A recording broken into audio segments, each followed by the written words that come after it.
Wow. Thank you so much, Dr. Neves. Can we give her another hand?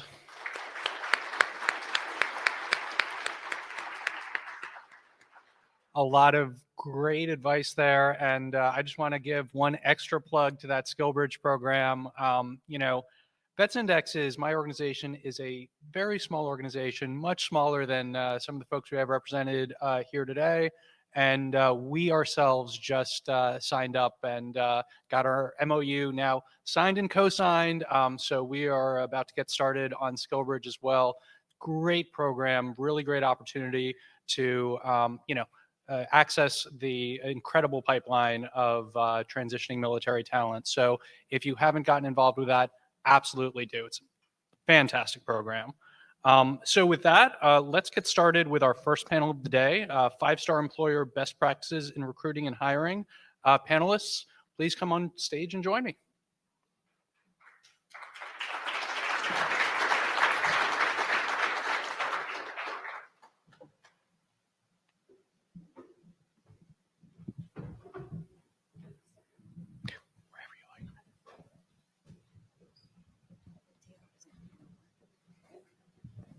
Musical chairs. Okay, fantastic. We have some great panelists here, and I'm going to let each of you introduce yourselves. We are a little behind on time, so to keep things moving, I'm going to ask kind of the first question and ask you all to first introduce yourselves and then answer this question. We're talking about in this panel best practices, how to recruit and hire veterans and transitioning service members, Guard Reserve members as well. But I think probably the best place to start is a little before that and ask why. You've got to get organizational buy-in. Every organization has limited budget, limited resources, and has to decide how to spend those. And you have to be able to show value for why we want to put this special focus, special attention on trying to get veterans on board. Let me ask that question, and I'll start with Tommy on the end. Why focus on recruiting military-connected employees? All right. So hi, thank you so much for having me. So I'm Tommy Jones from Verizon. And I think the biggest thing is we are the most diverse workforce in the world, right? Not only from a thought process, but from an ethnicity, when you start thinking about veteran talent.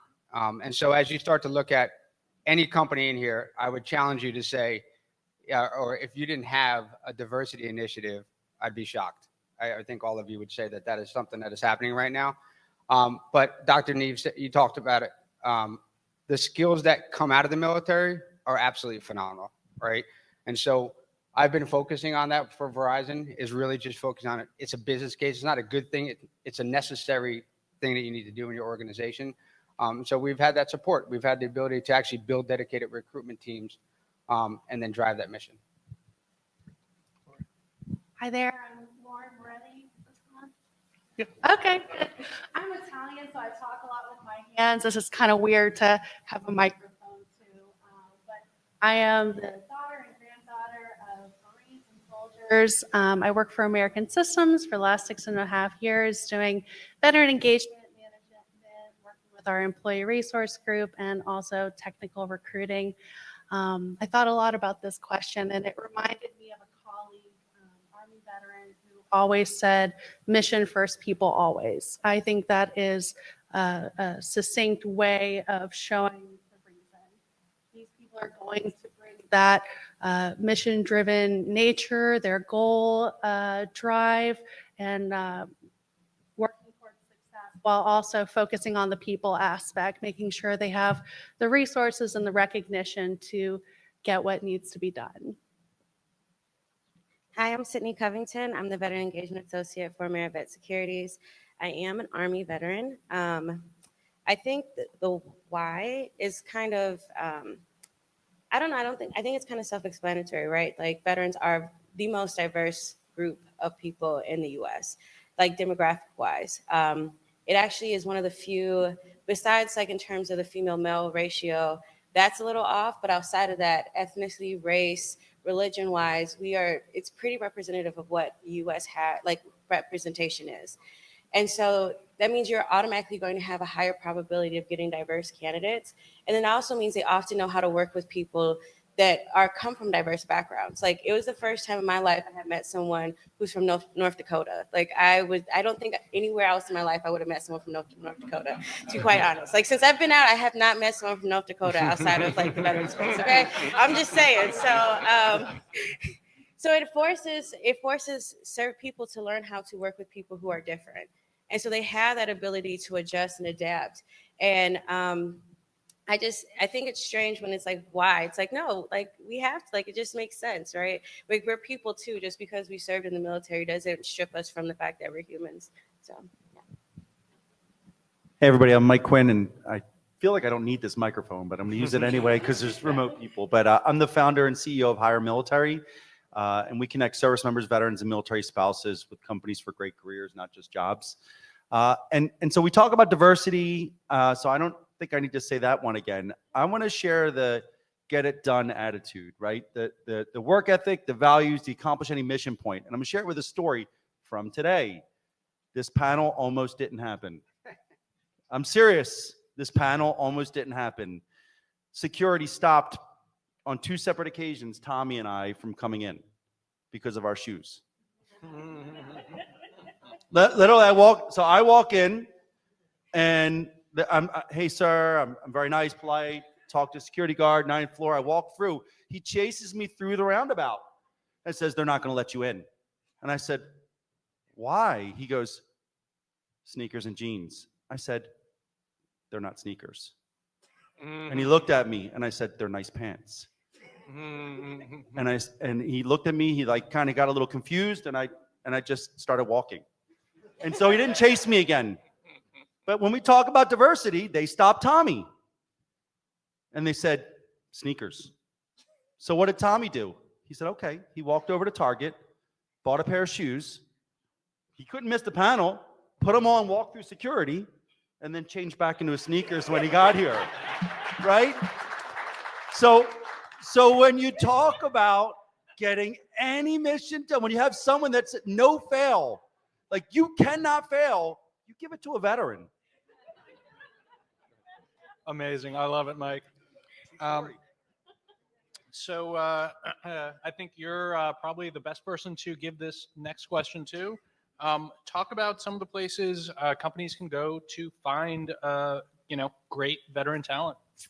Yeah, so I think the biggest challenge we have is that when we're in the military, we live in a bubble.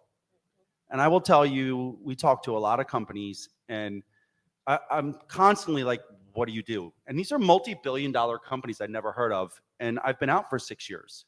I just talked to TJ. Where's TJ this morning? Yeah, he works at USIC. USIC, I got it right? And I'm like, I'm sorry, I have no idea what you guys do. And he's like, we're in 45 states. We do all the lining of, they mark the lines where all the wiring, and am I getting it right? Yeah, so they show where not to dig. He said, call 811, and I didn't even know what that meant. But anyway, but I'd never heard of them until now. And they're a huge company. And so when I talk to, a lot of companies, when we talk about where you can go to find talent, I think the key is that if we wait for the service member or the recent veteran to find us, it's probably not going to happen. They're going to go to the Verizons, they're going to go to the Microsofts, the Amazons, the big names, and they're going to miss some incredible opportunities as companies. So companies have to meet our community where we are. And a lot of that's through social media. And it's not just your company page posting social media, it's getting your veterans and your supporters involved and engaging on platforms like LinkedIn and on Facebook groups and kind of getting inside that bubble. And then the other thing is attending events. Because when you attend an event and you face-to-face with a transitioning service member, a recent veteran, and you tell them what they do, they take that and go tell their buddies, right? So it's really just making a concerted effort to represent your company, tell your story, and why we want to work at your companies to our community. Yeah, I'm going to just share, like, for example, for our firm, we're a small firm. I'm guessing most of you had never heard of it before I said the name. So when we first started our internship program, I think we had like 2 applicants. Like 2 people applied, and now we get more because of the veterans who have gone through our internship program have recruited other people. And so, especially if you're a smaller company, firm, or agency or nonprofit, that's kind of one of the ways to do it. Is making sure like you got to start with your small population group. Make sure that they have a great experience, because if they do, they're going to find other veterans and go, hey, this was a great opportunity and this opened other doors for me. Because oftentimes veterans feel like they have to go straight to the big names, not realizing it's okay to go to smaller names to get to where you want to go. And so if they kind of see, because like a lot of our interns now work at bigger banks, and so they kind of share that. They go, I started here and this is where I'm at now. So you don't always have to, because I know it's kind of expensive, like coming to conferences and stuff and going to some of the things can add up. And so if you're a smaller firm, that sometimes you can't do that. So that's one way to kind of find a way to go find veterans, is making sure you find your first 1 or 2, make sure they have a great experience, they get to that next opportunity, and then they will share it within their networks, because veterans stay connected. I got out roughly 10 years ago, and one of the people I served with recently messaged me. It's like, I'm starting my transition process. Can you help me? And so it doesn't matter, but most veterans stay connected to the people they're with. So even if they might not have someone for you for 2-3 years, they're still going to connect someone if they feel like it was a great experience. A lot of the work we do with our recruiting department works with community organizations, and we have over 100 locations. So that could be so many different local organizations, nonprofit schools, alumni associations. The resources out there are almost endless. But I do need to mention that for our team, it's not just about sending a hot jobs flyer and calling it a day. We have to, if we want these outreach to be successful, to build relationships with these employment representatives, with these community organizers. They need to develop trust with us. They need to see that we are a sincere organization that has that sincere intention to recruit and hire military-connected talent. Once we've developed that trust, that relationship, nurturing it over time, the opportunities are endless. We get referrals, people talk about our company, referrals of referrals start coming.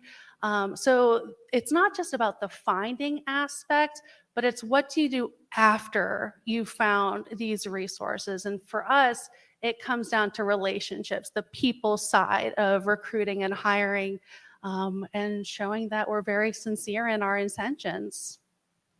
Yeah, I mean, we hit LinkedIn, obviously. I mean, it's huge for veterans. We use HOH, SkillBridge, 50 Strong. Those are all avenues of talent, that how we reach talent.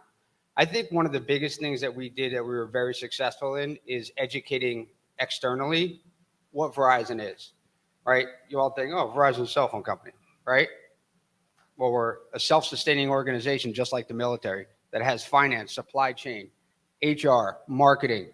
And so we have to educate that workforce of veterans as well. And so we did a very good job of that. So we strategically put people in where the largest populations of veterans are. So we dropped somebody in California, Texas, the whole Eastern Corridor, and pound the pavement and talk to veterans, get out there, communicate, work with the local DevOps and leavers.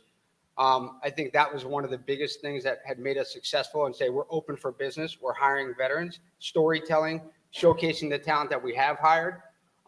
That becomes your own recruiting engine in itself, right? And veterans will do that. And then I think don't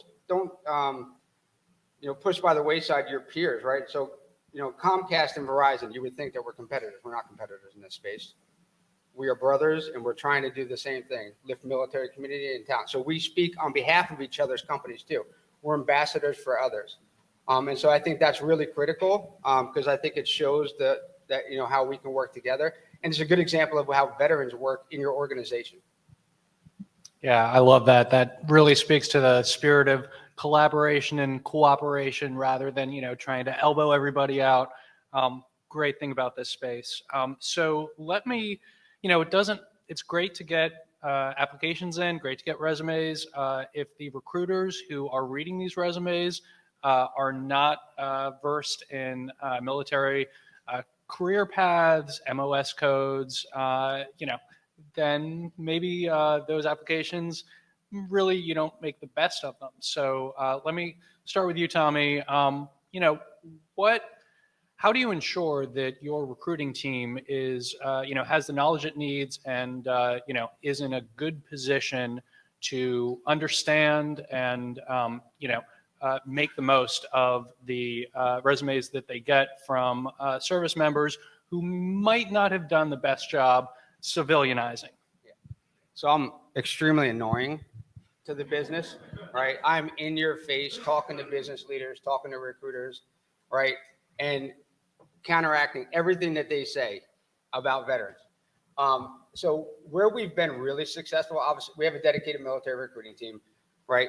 But they can't take the volume of 50,000 applications of veterans. So my team gets a report every Monday of where every application is, every veteran that applies. We know exactly where they applied to across the company. It's the dashboard. We dig into it, and TJ will tell you because I showed him, right? And we know where our opportunity is. Let's go there and talk to the recruiters, have conversations. Recruiters have been traditionally our barrier, right? Like I have to bypass them and get to them and get to the hiring manager. So a couple of significant things that we do is we bring managers and decision makers to events so that they can feel and fall in love with that talent like we have and we serve. The other thing is what we have is I've started taking resumes away from sharing that with the recruiter.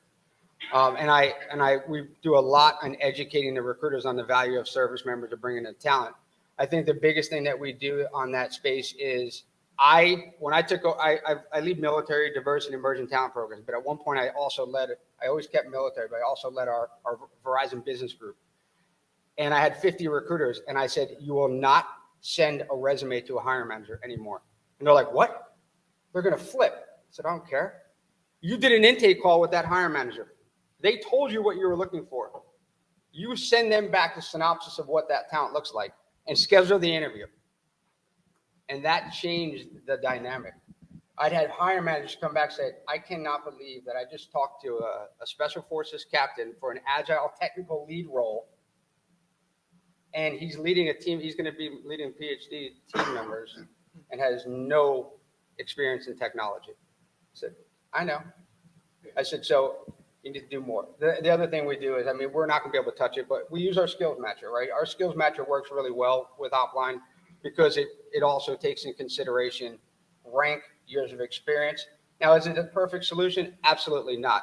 But we're trying to get a more qualified candidate to that recruiter and that slate so that the recruiter doesn't see a totally different talent that's not supposed to be. So we're trying to get them in the right wheelhouse and do that. And then lastly, we do info sessions every Thursday, open to every veteran, to educate them, help them talk about it, and just be ambassadors for them. I think it's a change in mindset, moving away from if. So it's not if this person is qualified, if this person is a fit. It's about how. Thinking, how is this person a fit? How is this person qualified? Being really thoughtful when reviewing a resume, picking out all the pieces that might have been lost otherwise. That's where there's so much more opportunities. It's not a yes/no question. It's collaborative, it's intentional, it's thoughtful, and it brings a lot more talent to your pool, a lot more possibilities. And you do find, especially in that people aspect of recruiting and hiring, when you have that follow-up conversation, you see the extra parts that may have been missed because you've been thinking how rather than if. So my time doing recruitment for our veterans, even in higher ed, we always interviewed everyone, even if their resume wasn't the prettiest. Even my current role, we interview everybody, and then I'm kind of fortunate because our company are small, so we don't get mass applications, which is nice. And so our very first interview, we actually walked, like it's a coaching session versus like a more formal interview where we're kind of like trying to determine if they're a fit. And so oftentimes when they give answers, we're like, hey, just a suggestion, fix this answer because this is what it sounds like. For example, someone will like, I'm willing to do anything. I'm like, that's cool. But to say like you actually have done research, to say like, I'm really interested in this, but I'm also still open to exploring other opportunities. that lets someone know, like, you actually did your research, you know what you're doing. And so when we get resumes, we also, in the interview, sometimes we get feedback. I'm like, when I was looking at your resume, I noticed like all these, like this jargon, there's a lot of acronyms, like you need to actually spell that out. Cause I was like, granted, I'm 10 years out and I actually don't remember a lot of those acronyms anymore because I don't need them. I don't use them. And so I use that as an example so that then that way it helps the veteran. Because oftentimes we need help too. Like I know when I got out, I actually didn't even put veteran on my resume because this is the era where like the hiring situation for veterans were different.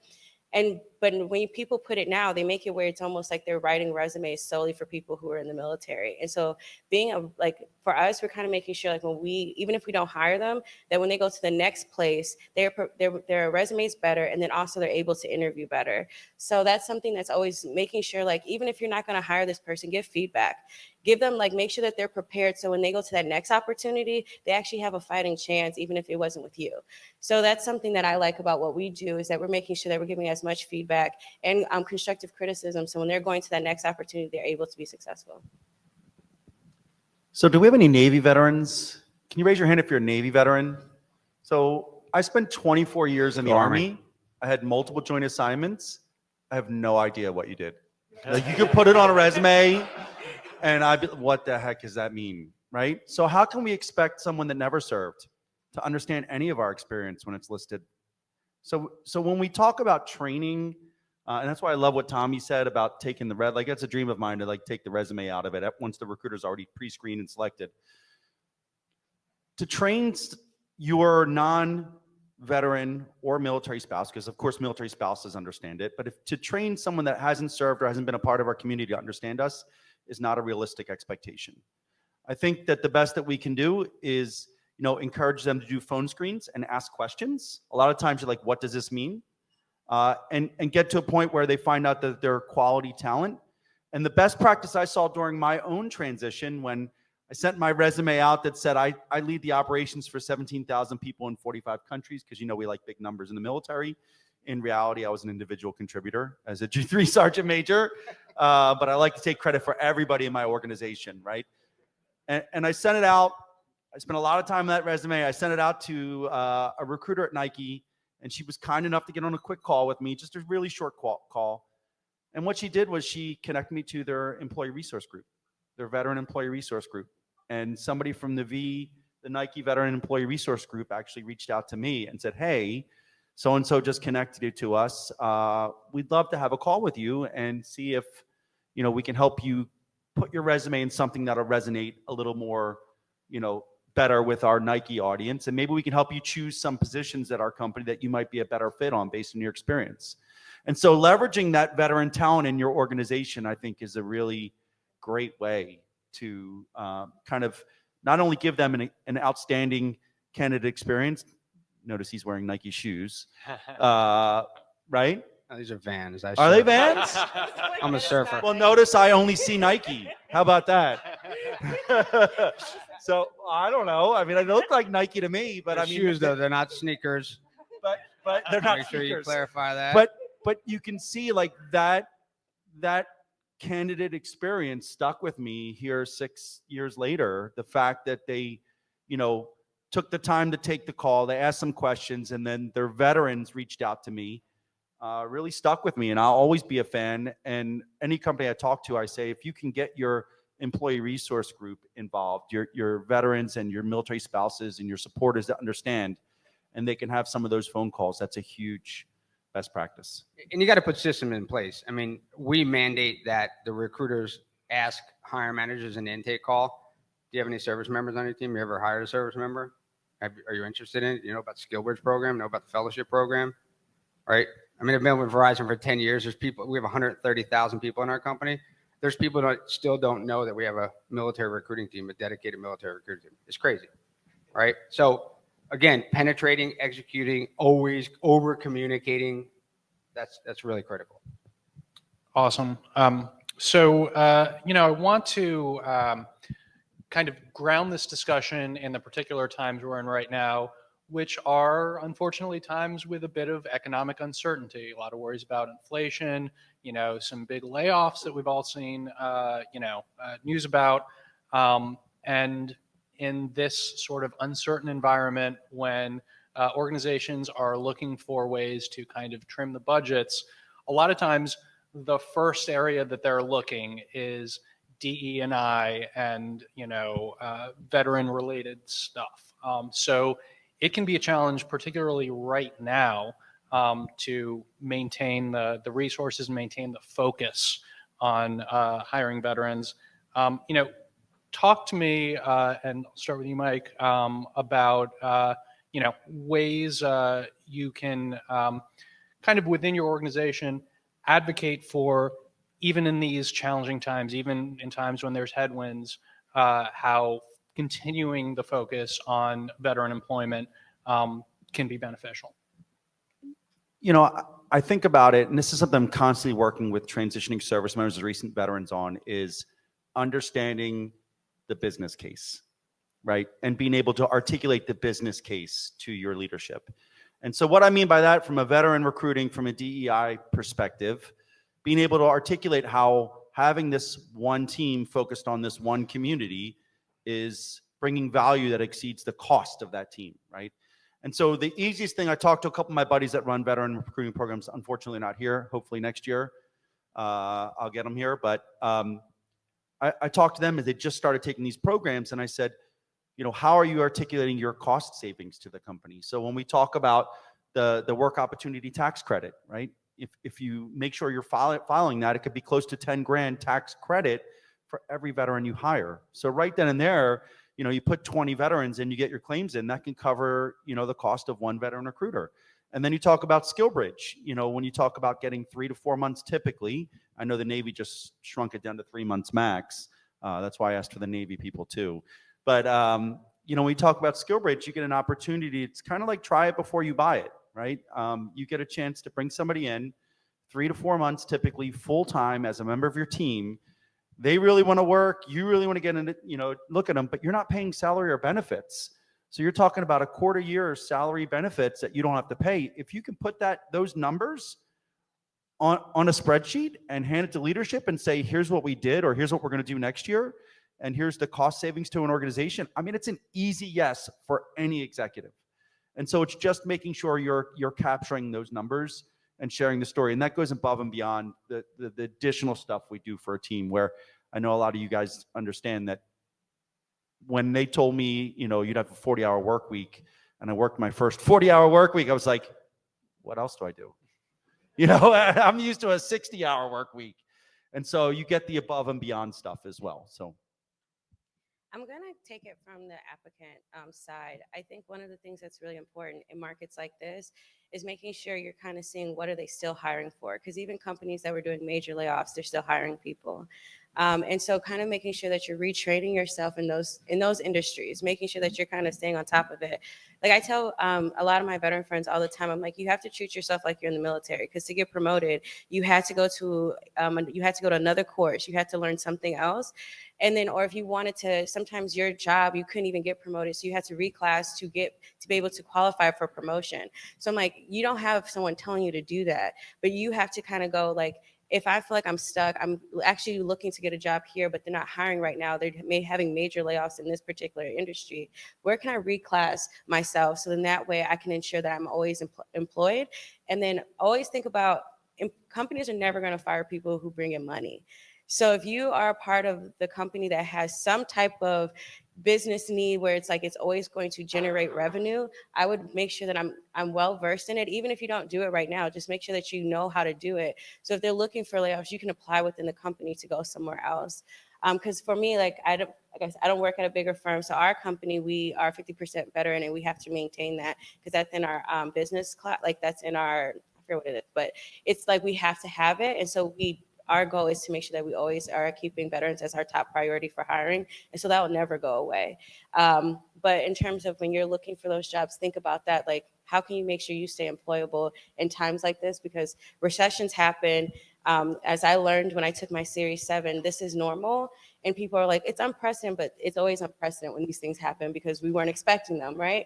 So just kind of making sure like when these, like you're prepared. So when we're at our peak and you think things are great, like everyone thought in 2020, everyone was getting hired. And now that it's 2023, 3 years later, not even like a huge gap, all these people who are like, yeah, I'm getting this over 6-figure job and now I'm laid off and I don't know what to do.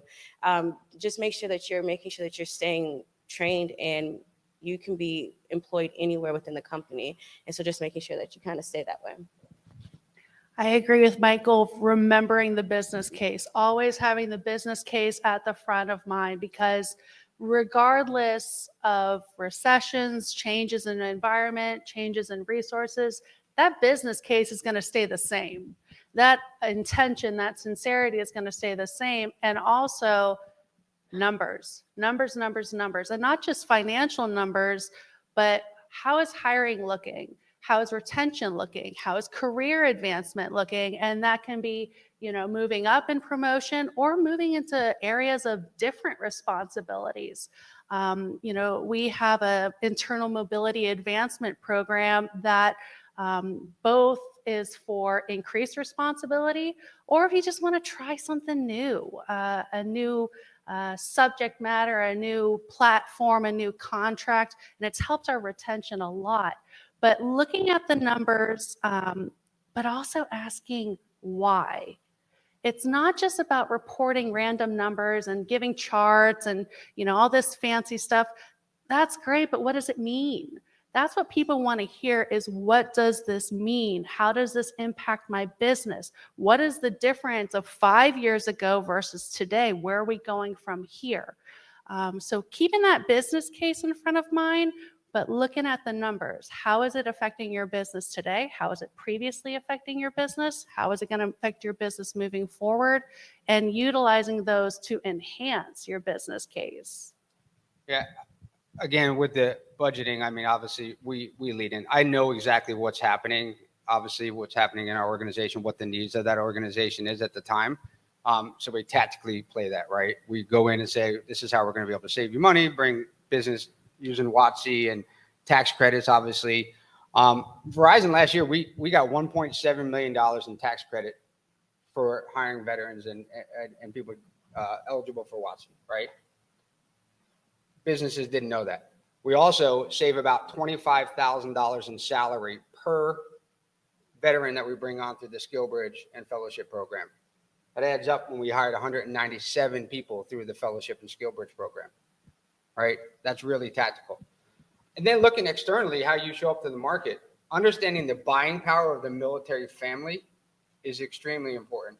So if you want to pull away a discount out of the military family and realize the ripple effects that it has to the spouse, the children, and all of that, that also weighs in and why it's a business case. And then looking at diversity, 56% of our hires, we're not targeting, we're not saying, oh, you're African-American, we're going to hire you. 56% naturally of our military talent are diverse, and they're in our middle management roles where we have the least diversity in our organization, right? So we're bringing value to the business through different avenues. It's not an early in career program when we start talking about fellowship and SkillBridge programs, right? Everybody focuses on HBCUs and HSIs, and that's entry-level talent, right? We're bringing talent that's skilled in middle management and allowing that talent to advance. 98% of the personnel just out of that 197 that we brought through, 97% of them retained over 3 years through the fellowship programs, right? The retention is insane. It's absolutely a no-brainer, and they're getting promoted ahead of their peers. So when we bring those stats to the conversation, there's nothing they can do. They're like, okay, yep, we're on board. Too easy, right? Can I just add one thing? Please. I probably should have said this at the beginning. When I say hire veterans, I also include military spouses. And I think that most people don't understand that military spouses are the most economically disadvantaged group in the United States. So something close to 24% unemployment. And that's not including the ones that took the job with the master's degrees bagging groceries overseas because they can't get a job off base. And so, I mean, most of my recruiting team are military spouses, and they're killing it. Like they same like us, they no fail attitude, operate in gray space. You know, they love our community, everything else like that. But when we talk about why hire military spouses, aside from their production, what I'll say is it also impacts the readiness of our force. I got out 7 years earlier than I thought I would because my former spouse said, yeah, I'm not moving, because she'd finally gotten a job that she didn't want to leave. and we'd moved 7 times in 9 years. And so when we talk to a lot of people that are getting out, many of them are because their spouses, highly educated, in a lot of cases more educated than their peers, can't find meaningful work, can't find work that'll perhaps PCS with them, can't find opportunities to continue their career that puts that military family at risk, because some of the junior families don't make as much money nowadays, so they need that second income. And it also, makes more people get out, which impacts our ability to protect our country, which is something incredibly important these days, especially if you're watching the news. So I would just encourage you. I know I've been to events. I know Tommy's going to jump in. I saw the microphone go up. But I would encourage you to, include military spouses in your hiring initiatives. And I know people, I've been at events where like, well, we can't track them. They're not a protected. If you hire military spouses, they will gladly tell you they will scream from the rooftop. They're very proud to be military spouses. So if you make it clear that you love military spouses, that you value military spouses, that you hire military spouses, you will have a lot of military spouses. Yeah, and I know we're coming up on time. I think there's still a bias about military personnel, right, in the organization. And so my first opportunity to speak to 500 executives at Verizon happened to be in New York City. And I made them answer the question, or ask the question, or say what the challenge was. And I'm like, well, why don't you hire veterans? Oh no, we really love them. They're great. They're awesome. I'm like, no, what? Something's got to be holding you back. Anything? And finally, one brave guy said, well, we hear a lot about PTSD and suicide. I said, bingo. I said, hey, you're in Verizon, right? Like, yeah. You know where 140 West is? You know where the Twin Towers went down? You know our building got hit on 9/11? Did we fire all the people in 140 West that have PTSD? Hell no, right? So educating them on understanding that. And again, this is a volunteer force for 50 years now, right? So, and I think, Dr. Neves, you said it too. We're further disconnected. They know somebody who went to high school that joined the military, but they don't know somebody like their father served, their uncle, their aunt, whatever. Like, they don't understand that now. So again, it's really important on the education piece.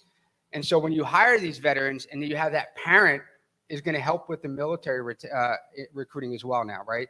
So they hire a kid and they're like, wow, I'm blown away by the professionalism and skills that this person brought to my organization. Yes, honey, I would love for you to join the military. I totally agree. I've never seen it, right? So I think it's twofold, right? Educating the civilian population, making them be ambassadors as well, and understanding the military skills that we have. Because again, if we understand the talent that's coming in out of the high schools and all this, and we're going away from, it's more skill-based working, right? If we can get them, the civilians, to understand what value they're bringing in after service, well, they're going to start putting more kids into the military because they understand the value that the military brings to their organization or to their family. And I also just want to add, in that bias, is that oftentimes people forget that women also serve. As a woman veteran who goes, I work in finance, so I go to a lot of public finance conference, and one that I go to is Women in Public Finance.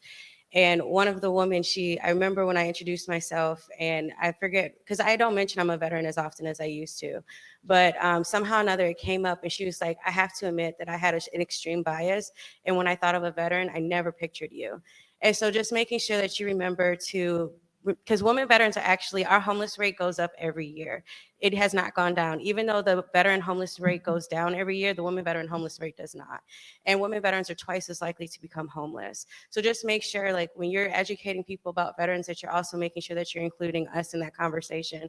Because just like y'all did, we raised our right hand, and we deserve those same opportunities. And making sure women veterans feel included, because one of the reasons why a lot of women veterans don't shout that they're a veteran is because they don't feel like they're included in veteran spaces. So if you feel like you have a veteran space and you're noticing that there is not one woman veteran in the space with you, question why. Because that's how we make sure women veterans feel included and feel like they can put that on their resume, because they feel like they're part of a community that actually sees them. Fantastic stuff. Time flies when you're having fun. I do want to give the opportunity for one or two questions. We're a bit over time, but still want to give everyone an opportunity to ask some questions of this great panel. So you'll see we have microphones there and there. If you have questions, please come up to the mic. And I know we have a pretty large audience watching online. Feel free to throw questions into chat as well. Hey, thanks. Juan Palso, I know some of you on the panel. So I have a question about that Navy comment that you made. Is it in a DoD? Is it nav admin? But before I say that, so I come to this club. My husband's a member of this club. This is the New York Athletic Club. So there's a certain standard that they have. However, if you ask people who come to this club and use this club, which is founded by two military veterans who fought in the Civil War, this is an athletic club. So if you come through on the 58th Street entrance, you just tell them you're going to the gym. They'll let you in with sneakers, shorts, athletic gear. So That's the way it works. Different ways. So, but I'd love to hear more about this Navy policy. Thanks. The which policy? The Navy policy. Yeah, the Oh, 3 months. For yeah. Silverbridge. So the Navy's, I have to be politically correct on this. The Navy's a little different sometimes. Normally it's the Army that overstructures everything. The Army has when DOD started, I tell a quick funny story. When DOD started the SkillBridge program, they just sent out a note to all the service and said, implement. And I'm telling you, this is a joke that you will totally get. The Army immediately overstructured everything. They built a new office, they put a process, they put people at IMCOM and everywhere else. The Air Force digitalized everything, right? We're just going to do it online through our AFPC. The Navy said our captains will handle it. And that was it. And then the Marine Corps, they said, we'll do what the Navy does. And then everybody forgot the Coast Guard. So the Coast Guard until last year couldn't participate. And so, there's challenges with SkillBridge. So for the Navy one, they just threw a curveball with the nav admin where they did the opposite. They so overstructured it. So basically, they set it up by rank how long you're eligible to do SkillBridge, right? So I think it's up to E6. You could do 90 days. I don't want to there's an nav admin that says at certain ranks you could do this many days. At the next rank you do this many days, and it's like 4 months, 3 months, 2 months. I think it is. So E6s and below can do up to 4 months max. E7s to O4s can do 3 months, and anybody above, including E8s, E9s, can only do 2 months max. So that's what I would have to get into it's very clear, you can Google it, but they overstructured the program. And they also, the Navy doesn't let, I found out they don't let some of the big summits on their installations either, which might be worth asking why. In true Sergeant Major manner, happy to share that offline. So hopefully that helps. Great. We've got time for maybe just one more question. Would you mind going to the mic?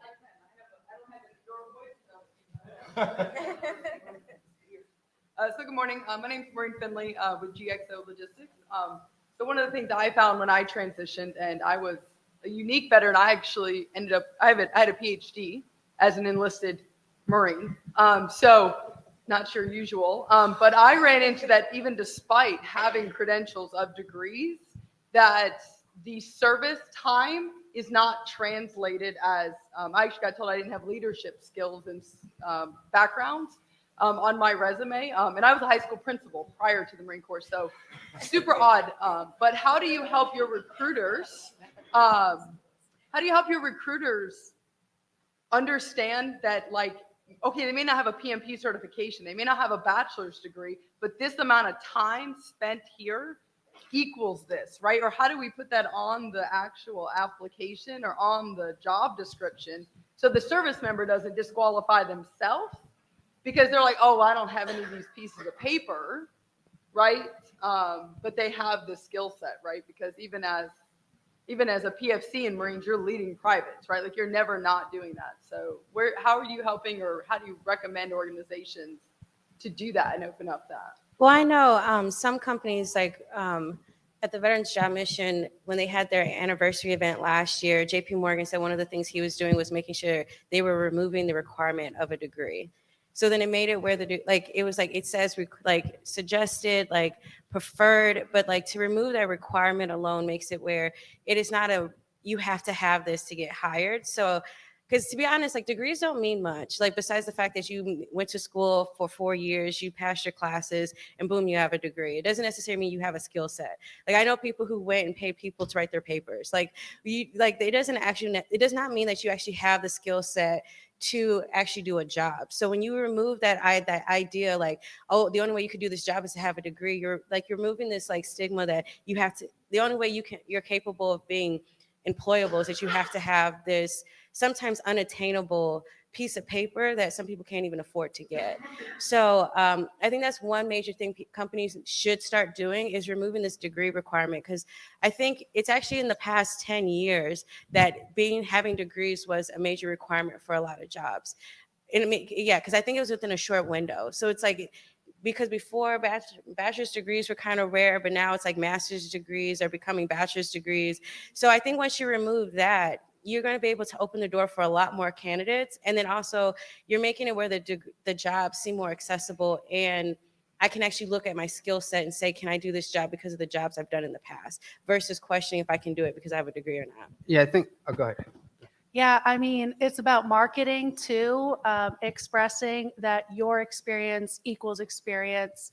I kind of agree with the removing the degree part, but we removed preferred skills. There is research that women drop off a lot on the application process because they don't feel they meet 100%. Right. Yep. And so preferred skills, we don't include that in the open public position, but I think it also comes down to the intake with hiring managers you were talking about. We do that a lot with our hiring managers too. And it's understanding, I loved Dr. Neve saying essential skills. Yes, degrees are valuable in circles, but what are you getting out of the degree? What was that essential skill that we should actually be finding in these candidates? If they don't have, a piece of paper, what were you looking for to begin with that these candidates may have already? Yeah, there's ownership, I think, on the veteran too, right? They need to know what companies are not looking at just degrees. And we've changed all of ours to say, you don't need a degree, it's equivalent work experience, right? And what is that defined is really in, your intake call with the hiring manager and really educating them. Forcing recruiters to actually pick up the phone and have a conversation for themselves. So I had a girl that declined a Navy commander because she didn't know he was applying to a project management role. He had a master's degree in finance and a bachelor's degree in HR, and we were building a finance transformation team. But he was a former pilot. Most people that join the military, they might have a degree in something, especially academy grads. They're going for like infantry, combat arms. Like they're like, all right, I'll get to that degree later on, right? I want to get into the fight. So she was laughing, talking to somebody. She's like, yeah, this guy, he's like working. He wants to be a project manager. He's a commander in the Navy. And I'm like, I don't even see any recruiting experience in that. And I was on the other side listening in a cubicle, and I just got to Verizon. I said, up jumped the monkey. Here I come. And I walk over there, and I'm like, hey. And he said, let me see that resume. And she's like, okay, here. I'm like, oh, he worked on the Joint Chiefs of Staff. And she's like, really? What does that mean? I'm like, well, it's just the highest level of strategy and operations and planning in the world. The most highly stressful environment. I think he can do the finance transformation for recruiting, not like the entire CFO finance transformation for Verizon. I'm talking about how do we get 100 people in finance to move from this city and recruit them in this city. That's what his job is going to be. I think he can handle it. Again, she didn't pick up the phone. She called him. She was like, oh my God. He became my boss 2 years later. Right? And now he's a director of compensation in Verizon, right? And now she's walking around going, woo, talking, and then that changed it. So they hear that story, recruiters start talking about it. I mean, it's storytelling 101. We do so many internal stories about our service members and military spouses. It's annoying from all the work that we got to do it, but boy, does it pay dividends, huge Awesome. dividends. Thank you. Thank you so much. Unfortunately, we are a good 21 minutes over. This has been an amazing panel. I cannot thank you all enough. Could everyone give our panelists a hand? And with that, it is time for our next panel, leveraging the leadership and resilience of veterans. This panel is sponsored by Fiserv. Would the panelists please come up?